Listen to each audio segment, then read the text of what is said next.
میرے پیارے آقا صلی اللہ تعالی علیہ وسلم کے پیارے دیوانوں، اس زمانے کے اولیاء کرام اور اس زمانے کے اسلاف، اس زمانے کے اقطاب، اس زمانے کے ابدال سیدنا غوث الثقلین رضی اللہ المولا تبارک و تعالی عنہ کے وسیلے سے دعا بھی کرتے اور آپ کی بارگاہ سے اکتساب فیض بھی کرتے۔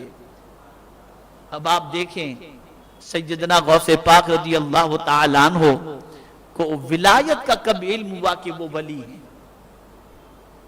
تو غوث پاک رضی اللہ تعالیٰ عنہ فرماتے ہیں کہ میں علم حاصل کرنے کے لیے مدرسے کی طرف بڑھا تو دائیں بائیں سے آواز آنے لگی، ہٹو، اللہ کے ولی عبد القادر کو راستہ دے دو۔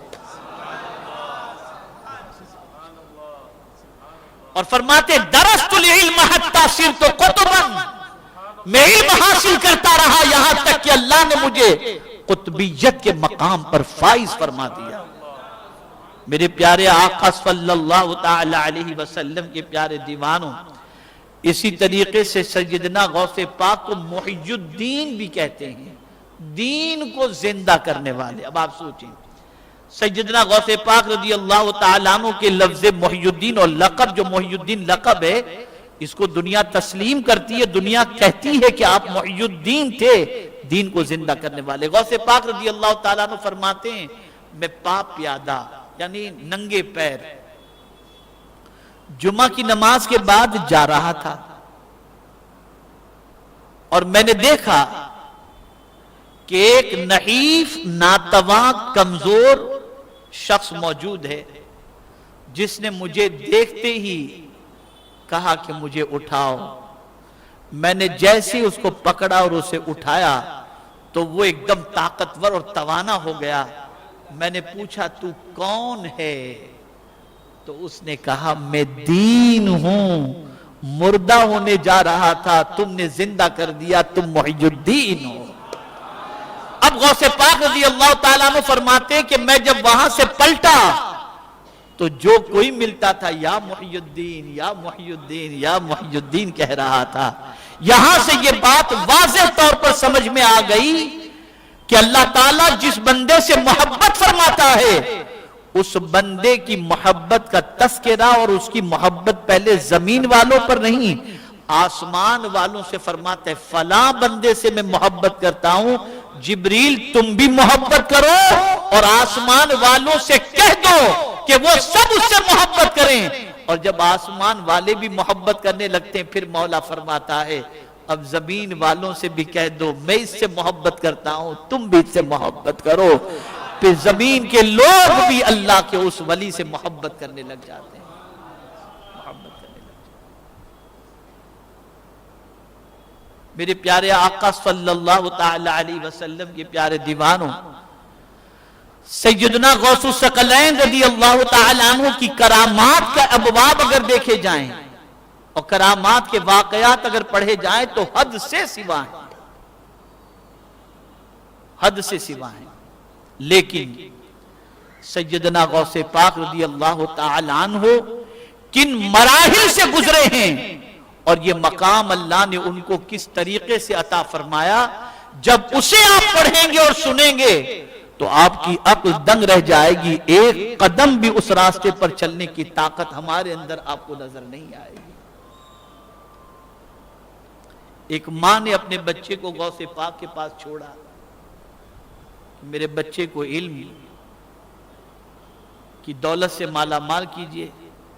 بچہ توانا تھا، ماں چھوڑ کے چلی گئی، غوث پاک نے رکھا۔ کئی سالوں کے بعد ماں آئی تو بچہ ایک دم دبلا پتلا ہو گیا تھا اور بچہ کھا رہا تھا گھاس پتے وغیرہ اور غوث پاک مرغی کھا رہے تھے۔ ماں آئی تو ماں آ کر دیکھی تو بولے عجیب اللہ کی ولی ہیں، خود مرغی کھاتے ہیں، میرے بچے کو گھاس پتے کھلاتے ہیں، اور پھر ساتھ ہی ساتھ یہ بھی سوچنے لگی میرا بچہ کتنا مضبوط اور توانا تھا، کتنا لاغر اور ناتواں اور کمزور ہو گیا۔ آئی غوث پاک کے پاس، میرے بچے کی حالت تو دیکھیں۔ اب غوث پاک کا جواب سنیے، ارشاد فرماتے تو اتنی سی بات پہ گھبرا گئی کہ تیرا بچہ گھاس کھاتا ہے اور کمزور ہو گیا، اور مجھے مرغی کھاتے دیکھ کر کے تجھے تعجب ہو رہا ہے؟ مرغی کی ہڈیوں کو جمع کیا اور غوث پاک نے فرمایا قم بإذن اللہ، اللہ کے حکم سے زندہ ہو جا۔ مرغی زندہ ہو گئی تو غوث پاک نے فرمایا سن، میں نے کئی سالوں تک جنگلوں کی گھاس کھائی اور پتے کھائے ہیں، تب جا کر کے یہ مقام نصیب ہوا ہے، اور تو چند روز تیرے بچے کے گھاس پتے کے کھانے پر افسوس کر رہی ہے۔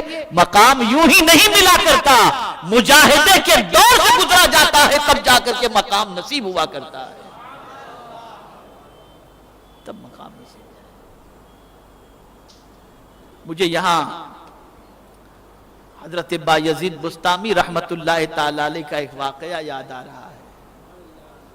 ان سے کسی نے پوچھا آپ کی عمر کتنی؟ فرمایا 5 سال۔ پوچھنے والے بھی اولیاء تھے، کہا 5 سال۔ تو بایزید بسطامی رحمت اللہ تعالی علیہ کے جواب پر اولیاء کرام جو سامنے بیٹھے ہوئے تھے، سوال جنہوں نے پوچھا تھا وہ بھی اولیاء میں سے تھے، انہیں حیرت تو ہوئی، لیکن وہ جانتے تھے کہ ولی کا کوئی جملہ بھی حکمت سے خالی نہیں ہوا کرتا۔ تو یہ نہیں کہا کہ آپ جھوٹ بول رہے ہو، نہیں، جانتے تھے کہ اس میں کچھ حکمت ہوگی۔ پوچھا بایزید بسطامی علیہ الرحمہ سے کہ بایزید یہ تو بتاؤ، سفید ریش ہو چکی ہے، آپ نے کس وجہ سے فرمایا کہ آپ کی عمر 5 سال ہے؟ ارشاد فرماتے ہیں ایک زمانے تک میں خدا کو تلاش کرتا رہا، لیکن جب خدا کو تلاش کرتا خود کو پاتا، اور 5 سال سے میں دیکھ رہا ہوں کہ میں خود کو تلاش کرنے نکلتا ہوں، ہر جگہ خدا کو پاتا ہوں۔ تو جب سے میں نے خدا کو پا لیا ہے بس وہی میری کل عمر ہے، وہی میری کل عمر ہے۔ اللہ والوں کی شان بڑی عرف و اعلیٰ ہوا کرتی ہے، اور اس میں بھی سیدنا غوث پاک رضی اللہ تعالیٰ عنہ کا مقام بہت بلند و بالا ہے، بہت عرف و اعلیٰ ہے۔ میرے پیارے آقا صلی اللہ علیہ وسلم کے پیارے دیوانوں، تو آپ سمجھ چکے کہ اللہ کے ولی کو دور سے مدد کے لیے پکارنا نہ شرک ہے نہ بدعت ہے۔ جب بھی کوئی یا غوث اعظم کہتا ہے تو اس کے تصور میں اللہ کا بندہ شیخ عبد القادر جیلانی ہی ہوتا ہے، اللہ نہیں ہوتا۔ وہ اللہ کے بندے کو اللہ کی دی ہوئی طاقت والا جان کر ان کو مدد کے لیے آواز دیتا ہے تو اللہ تعالیٰ ان کے ذریعے بندے کی مدد فرماتا ہے۔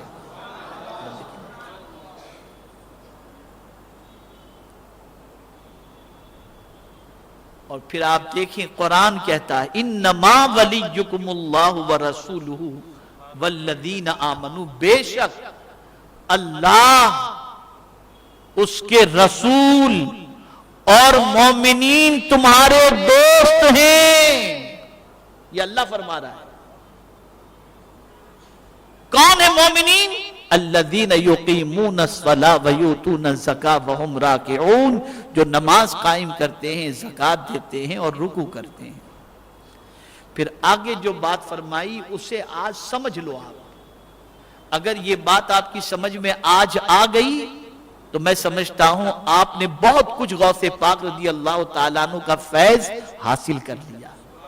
قرآن نے کہا وَمَن يَتَوَلَّ اللَّهَ وَرَسُولَهُ وَالَّذِينَ آمَنُوا فَإِنَّ حِزْبَ اللَّهِ هُمُ الْغَالِبُونَ، جو اللہ سے دوستی کرے، اللہ کے رسول سے دوستی کرے اور اللہ کے ولی سے دوستی کرے، بے شک یہ اللہ کا گروہ ہے اور یہی غالب آ کر کے رہے گا۔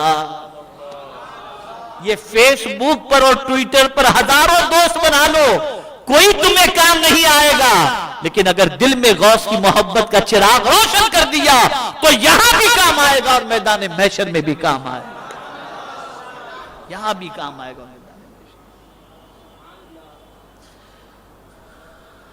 سیدنا غوث الثقلین رضی اللہ المولا تبارک و تعالیٰ عنہ کے حوالے سے امام عشق و محبت کہتے ہیں اس نشانی کے جو سگ ہیں